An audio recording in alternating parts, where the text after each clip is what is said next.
Hey, so hi everyone, it's Denise. I am an Airbnb superhost and a shared home host. And I wanted to make my video today about a more serious topic than what I usually talk about as a host. And generally today, I just wanted to just speak a little bit on Airbnb while Black. So, this is something that went on for quite some time, and it probably still goes on, especially after the last election, where we're kind of getting more of a view into things we didn't think about before, right? So, I don't know, it's a tough subject, so I'm just going to say it very clearly. I'm a Black woman with a big afro. So I don't have any problem sharing who I am, and I've never hidden who I am on my profile. I've talked to some people, and I know that that is something that they do for their own safety or just to even be a guest. So what I noticed a lot with Airbnb while Black, I've noticed that more so with my friends who are male. Um, and I can't say if they, so that would have been a good question for me to ask them. I can't say if they have any prior history or that they've got like great reviews or something from where they've stayed before. The one that I do know of that's got great reviews is he travels all the time. And so I don't know if he's run into it as much just because he has more of a profile that people can look at and they can see that he's got great reviews and he's been a great guest.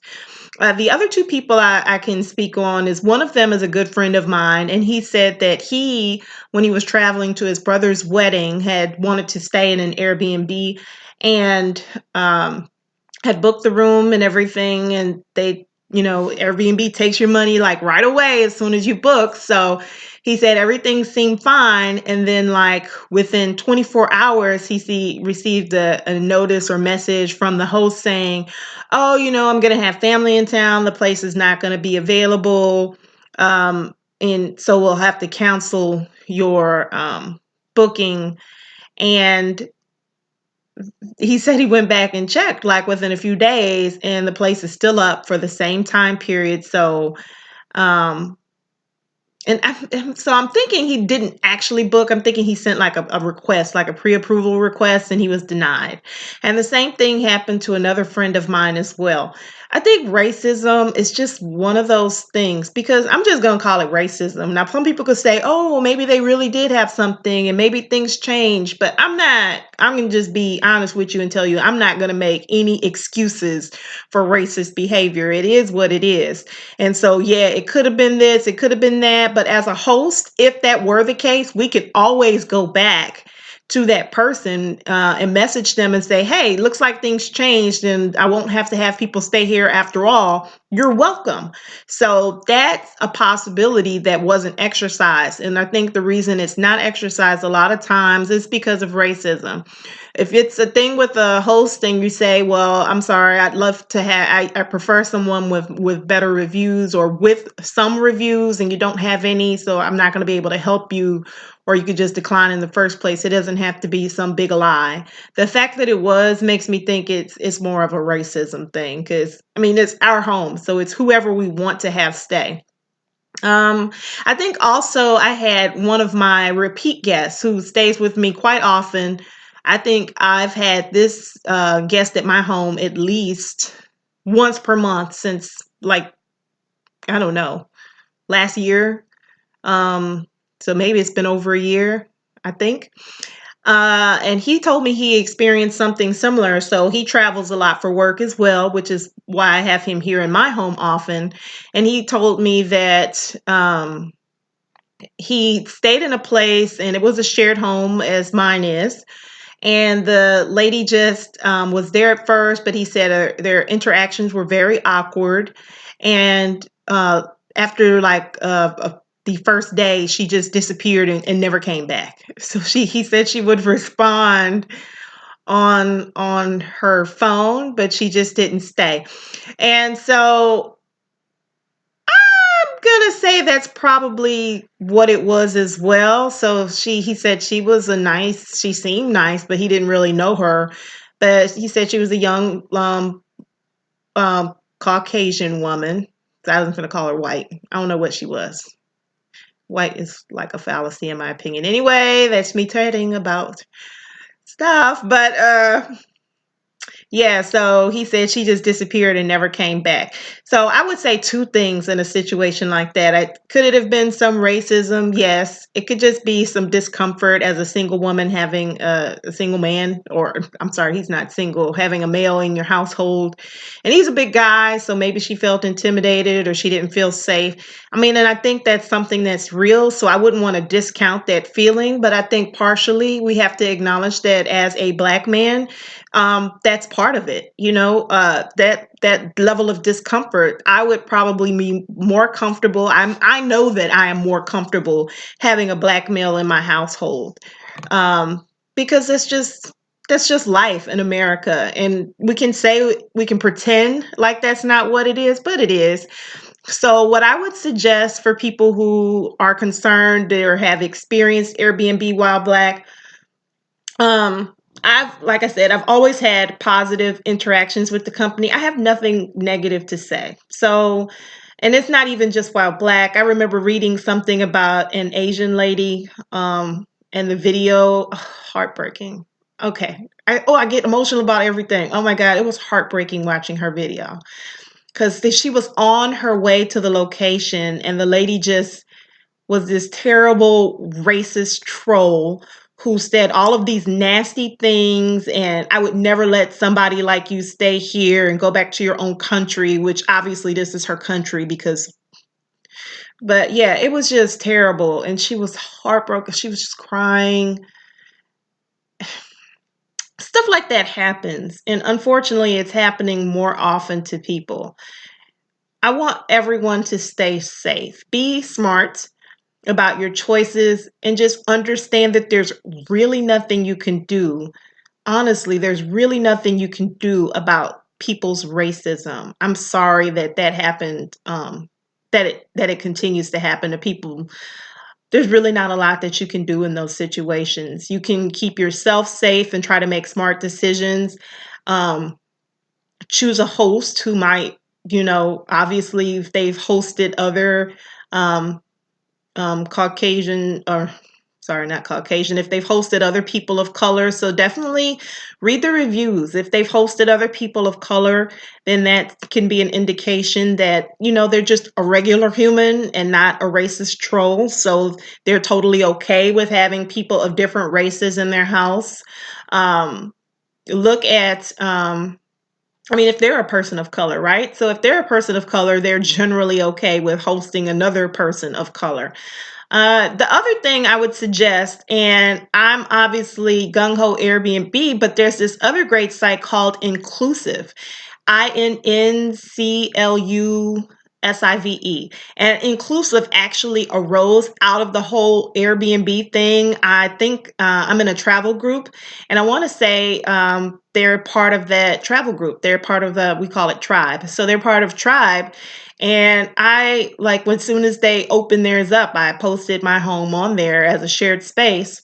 Um, and I think it's great. I think it arose out of a need, and it makes a lot of sense. And they're not discriminating on anyone based off of race, as far as I know. So again, they're still homeowners. And the thing is I just don't think you don't want to stay in a home with somebody who's a racist. That's my thing. If they're a racist troll, you don't want to stay there. So find ways to pay. I'd rather give my money and my time to someone who would actually be more welcoming. So I think Inclusive is a great option. It is a Black-owned company, I believe. I don't know who all of the backers are, and I could be wrong, but I believe it's a Black-owned company, and the people there are in Tribe. And so it's just like Tribe is just this group of cool folks who travel basically the world. They've been everywhere. Like, you're not going to run into somebody in Tribe who hasn't been to some place that you're interested in going. So it's a wealth of information too. And I guess I'll talk a bit about Tribe, but I'm saying Tribe. It's called No Madness Tribe is what I'm in. And I remember there. I think there's one called AirBNB. I don't really know much about that, but I can speak on Inclusive and say it's got a similar platform, but they've got a lot of really cool blog posts. So you should check out their site. I'll put a link to it in my video. But there's not a way for those of us who are people of color to get around the racism that colonialism sparked. So everywhere in the world that colonialism touched, there's racism. But I do think we can still make smart decisions about where we direct our attention, our money, and our time. And so there is going to be some due diligence on our part. Read the reviews. I don't think people spend enough time reading the reviews. And so when I hear a lot of the negative things about Airbnb or maybe Inclusive, I haven't heard anything negative about them yet. I have to be honest. But when I hear those things, I honestly think a lot of it could have been eliminated by people doing their due diligence and reading the reviews. If it says the house was dirty on the review, honey, you can best believe that the house is going to be dirty when you get there too. Like, duh. Like, they didn't just have this one dirty moment. If that was like, they've got stars marked off for a dirty review, that's because they have a dirty house and it's been dirty, and they not their level of cleanliness might not be the same as everybody else's. So that's not just shockingly that happened, I can't believe it. Or if they don't have a picture of the space where you're sleeping or where you're using the bathroom. And I have said this, I think, in my last video. You want to see these things. Do your due diligence. Don't just stay in some place that you can't see the bed that you're going to sleep in or the bathroom that you're supposed to use. And if it's a shared bathroom, ask the question, how often is it going to be clean? My personal opinion is don't stay in places with shared bathrooms because ew. But find out how often the space is going to be cleaned. I have a housekeeper come to my Airbnb room. They're there every other week.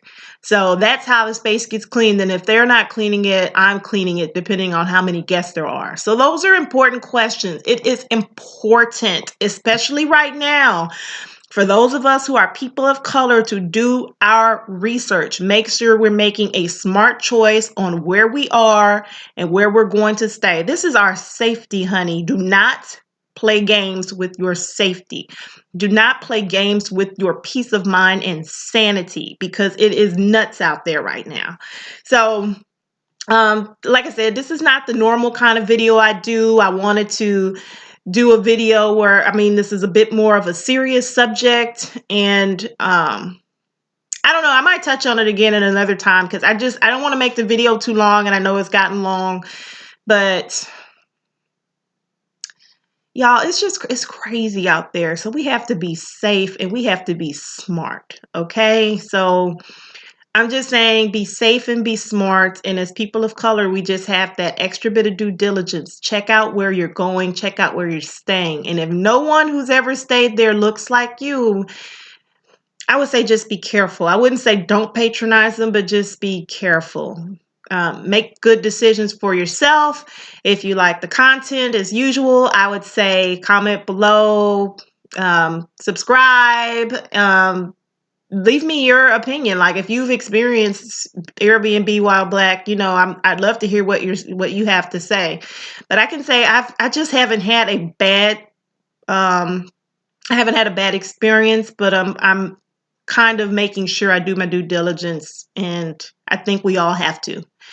All right, so this is long enough. Comment, subscribe. I'd love to hear from you. Like the video if you like the content. Either way, I want to hear from you. What are your thoughts? Have you experienced this? Chat with you later.